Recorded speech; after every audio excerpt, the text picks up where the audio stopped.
Hello दोस्तों हमारी app Vishnu economics school के स्टोर में इकोनॉमिक्स और कॉमर्स सब्जेक्ट से रिलेटेड 250 से अधिक कोर्स हैं। तो दोस्तों अगर आप यूजी में हो या पीजी में हो या आप यूपीएससी की तैयारी कर रहे हो या आपके पास यूजीसी नेट है या आप पीजीटी की तैयारी कर रहे हो या किसी और कंपटीशन की तैयारी कर रहे हो जहाँ पर इकोनॉमिक्स और कॉमर्स सब्जेक्ट है, तो आपके लिए हमारे पास कोर्स है। तो दोस्तों हमारी ऐप जरूर डाउनलोड कर लीजिएगा, विष्णु इकोनॉमिक्स स्कूल। दोस्तों जैसा कि आप जानते होंगे कि हम यूजीसी नेट, पीजीटी इकोनॉमिक्स और भी कई तरीके के कंपटीशन की तैयारी कराते हैं। तो काफ़ी सारे एमसीक्यू क्वेश्चन पेपर भी आपको हम सॉल्व कराएंगे और उसी कड़ी में हम बच्चों रेगुलर आपको 7 to 8 में हम आपको क्लास जो वीडियो है वो अपडेट करते हैं या अपलोड करते हैं। तो बच्चों इसी चरण में हम आपको डिमांड एनालिसिस हिंदी में बता रहे हैं बच्चों, इंग्लिश में भी हम एमसीक्यू क्वेश्चन सॉल्व कराएंगे। तो फिलहाल अब हिंदी में वीडियो बना रहे हैं और ये सारा का सारा वीडियो हम आप बच्चों को अपलोड करेंगे, रेगुलर अपडेट होती रहेगी। लेकिन अगली वीडियो जो अपडेट होगी वो आप पे डिपेंड करता है। अगर वीडियो में 100 लाइक जिस दिन भी हो जाते हैं उसी दिन हम आपको अगली वीडियो भी अपडेट कर देंगे। तो बच्चों आप ज़रूर वीडियो को लाइक करें अगर आपको चाहते हो कि रेगुलर ये वीडियो आपको मिलती रहें। और हम प्लेलिस्ट भी बना देंगे जिससे कि सारे एमसीक्यू क्वेश्चन आपको मतलब प्लेटफॉर्म पे, एक ही प्लेटफॉर्म पर आपको अवेलेबल हो जाएँ। तो चलिए स्टार्ट करते हैं। मैं आपको 23 क्वेश्चन है इसमें हम सॉल्व करा रहे हैं हम आपको, और सारे के सारे क्वेश्चन पेपर के ये जो PDF है ये आप डाउनलोड भी कर सकते हो। हमारी ऐप है विष्णु इकोनॉमिक्स स्कूल, वहाँ पर आप जाओगे तो टेस्ट सीरीज़ के एक फोल्डर में आपको PDF भी मिल जाएगा और टेस्ट सीरीज़ ऑनलाइन पोर्टल पे आप टेस्ट सीरीज़ के बारे में भर सकते हो। तो चलिए स्टार्ट करते हैं। सबसे पहला क्वेश्चन है कि मांग का महत्वपूर्ण तत्व कौन सा है, यानी कि मांग में सबसे महत्वपूर्ण तत्व कौन सा है, इसके बारे में हम विचार करें। तो देखिए सबसे पहला जो तत्व है, जैसा कि क्वेश्चन नंबर 1 में हमें बता रखा है, आवश्यक और प्रभावी इच्छा, निश्चित कीमत, निश्चित समय अवधि। तो बच्चों मैं आपको बता देता हूँ कि मांग के लिए सभी चीज़ महत्वपूर्ण है। जब तक आपकी प्रभावपूर्ण इच्छा नहीं होगी तब तक वो मांग नहीं बन सकती है। इसके अलावा निश्चित कीमत का होना और निश्चित मात्रा का होना दोनों ही अत्यधिक आवश्यक है।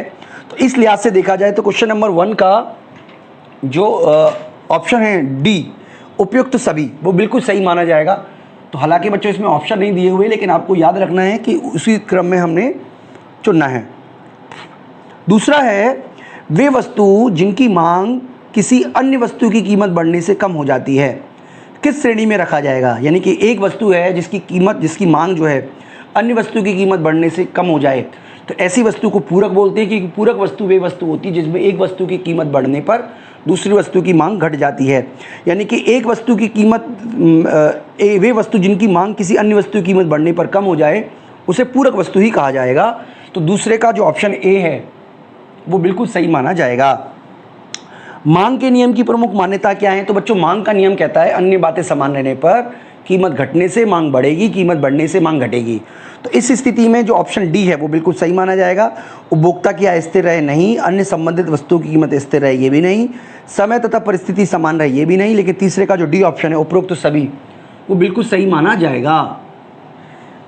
फोर्थ का बात करें बच्चों तो वह सूची जो विभिन्न कीमतों पर वस्तु की मांगे जाने वाली विभिन्न मात्राओं को दर्शाती है। यानी कि मांग और विभिन्न मात्राओं को दर्शाने वाली सूची को मांग सूची बोलते हैं बच्चों। मांग सूची के बारे में भी हमने आपको ऑलरेडी वीडियो में माध्यम से समझाया हुआ है। 2 तरीके की मांग सूची होती है, व्यक्तिगत मांग सूची और बाजार मांग सूची। बाजार मांग सूची जो होती है वो व्यक्तिगत मांग को जोड़कर बनाई जाती है। तो ये सारी बातें आपको पता होनी चाहिए। यानी कि फोर्थ का जो बी ऑप्शन है वो बिल्कुल सही माना जाएगा।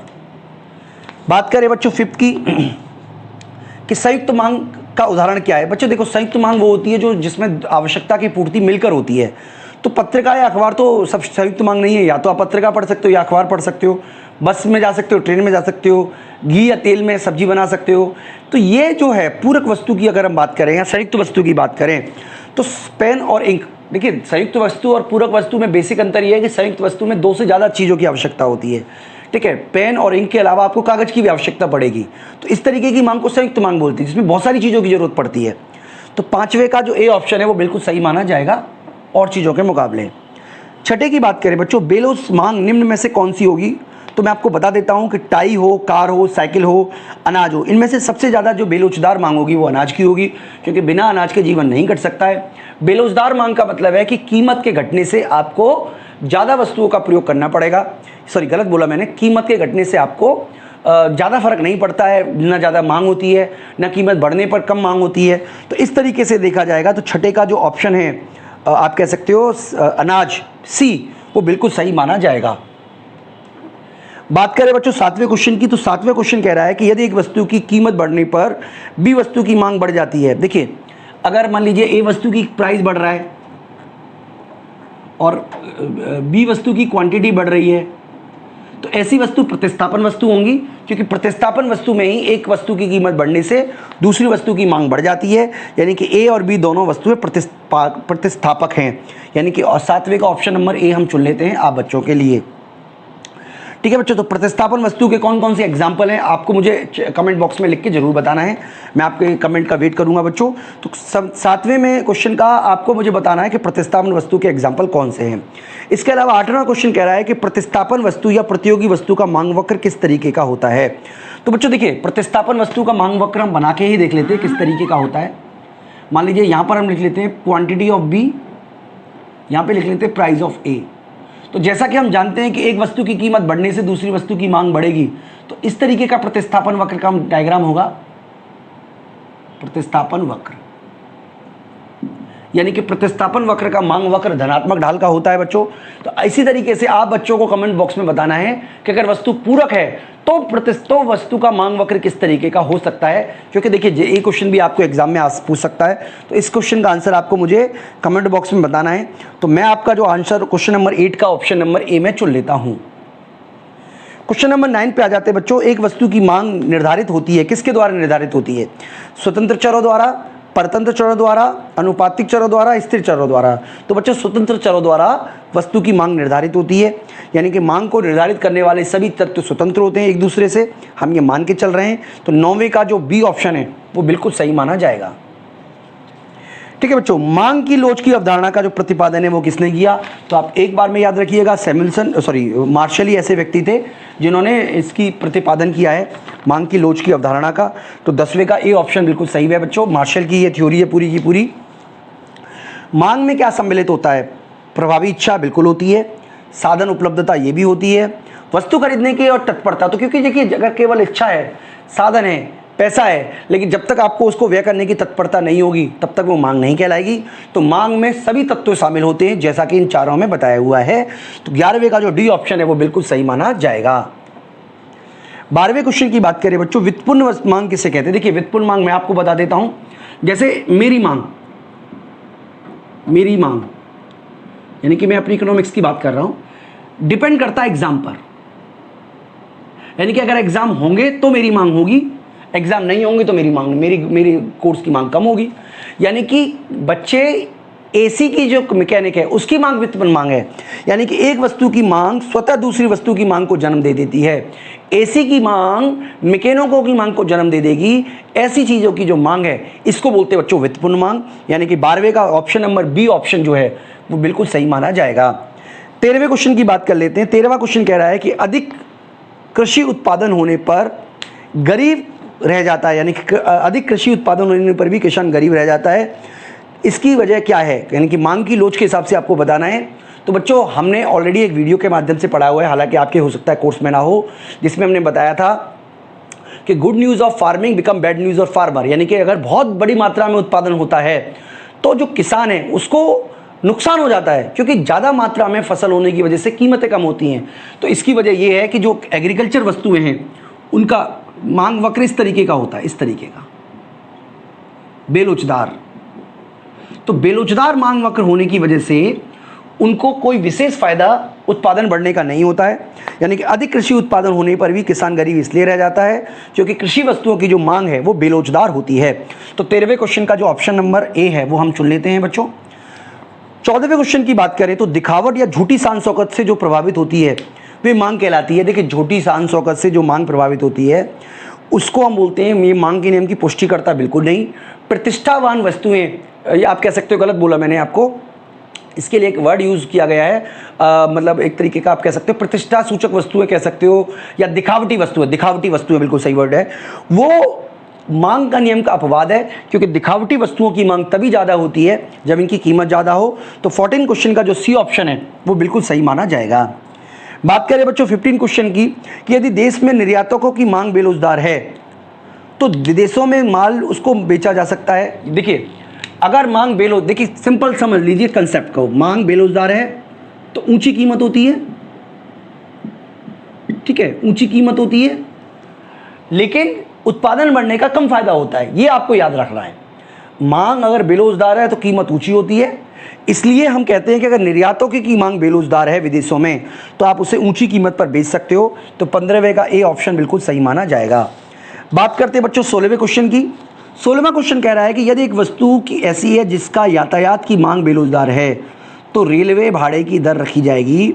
ऐसी वस्तु जिसकी यातायात मांग लोचदार है, देखिए यातायात लोचदार का मतलब क्या है कि आप उसको रेलवे से भी भेज सकते हो, आप उसे प्लेन से भी भेज सकते हो, आप उसे ट्रक से भी भेज सकते हो, आप उसे कार में भी ले जा सकते हो, यानी कि बहुत फर्क नहीं पड़ रहा कि आप रेलवे से ही भेजो।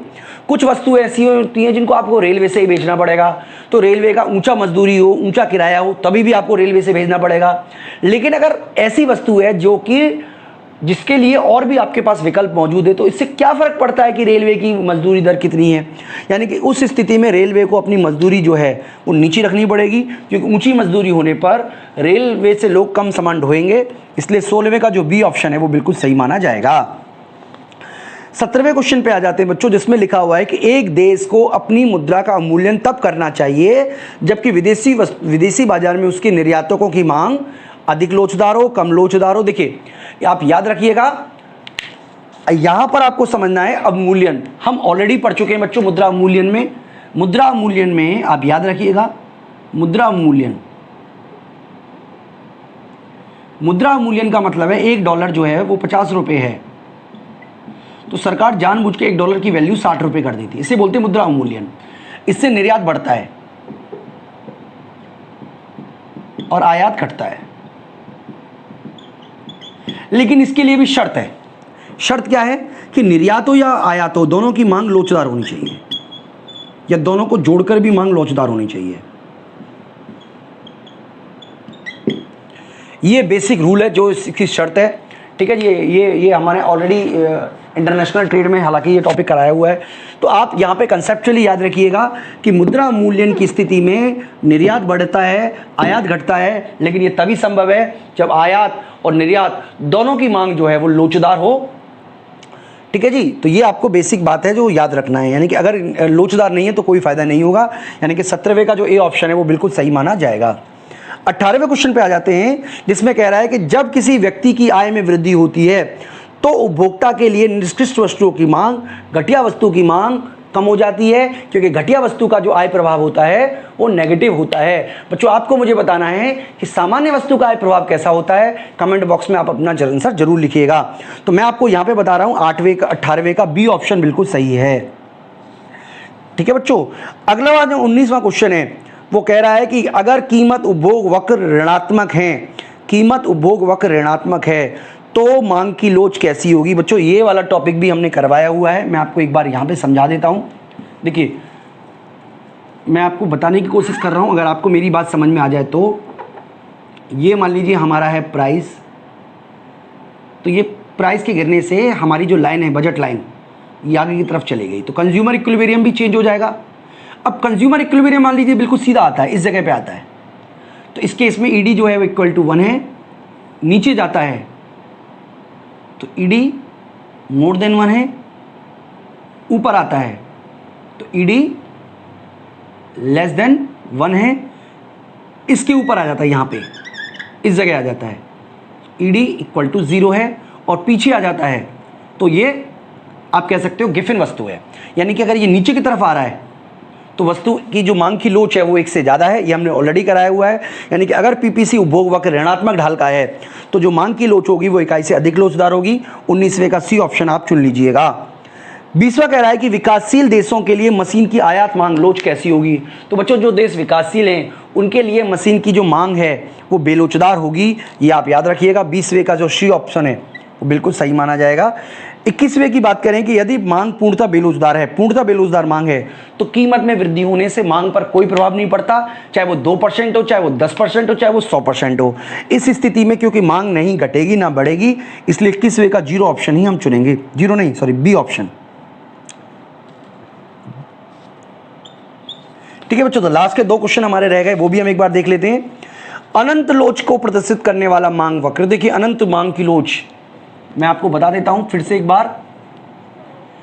ये जो मांग की लोच है ईडी, ये अनंत को बता रही है, और अगर इस तरीके से खड़ी हो जाती है तो वो शून्य को बताती है।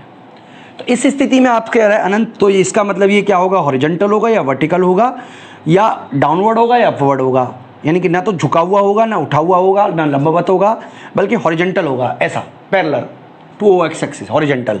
तो इसका मतलब 22वें का जो डी ऑप्शन है वो बिल्कुल सही माना जाएगा। लास्ट क्वेश्चन है बच्चों आज के लिए, जिसमें वो कह रहा है कि चाय की कीमत बढ़ने पर कॉफ़ी की कीमत घटने लगती है। चाय की कीमत बढ़ने और कॉफ़ी की कीमत घटने पर चाय जो ऑप्शन है वो देखिए, अधिक चाय खरीदी जाएगी, बिल्कुल नहीं होगा, बल्कि ऊपर के दो ऑप्शन तो होंगे ही नहीं, क्योंकि दोनों की कीमत बढ़ रही है। तो चाय की कीमत बढ़ने पर चाय की मांग कम होगी, और कॉफ़ी की कीमत घटने पर कॉफ़ी की मांग ज़्यादा होगी, यानी कि कम चाय और अधिक कॉफ़ी खरीदी जाएगी। तो इसमें का ऑप्शन नंबर डी चुनेंगे हम। तो इस तरीके से बच्चों हमने टोटल 23 क्वेश्चन सॉल्व किए। तो बच्चों अगर आप चाहते हैं कि अगली वीडियो रिलीज़ हो तो आप हमारी वीडियो को लाइक ज़रूर करें, चैनल को सब्सक्राइब करें और अपने फ्रेंडों को ये वीडियो भेजें, ताकि अधिक से अधिक लोगों को ये वीडियो मिल सके। तो जैसे 100 लाइक्स इसके वीडियो के ऊपर आएंगे, मैं समझ जाऊँगा कि बच्चे इसको लाइक कर रहे हैं, और अगली वीडियो जो है वो हम रिलीज़ कर देंगे। इस वीडियो में इतना ही दोस्तों, थैंक यू।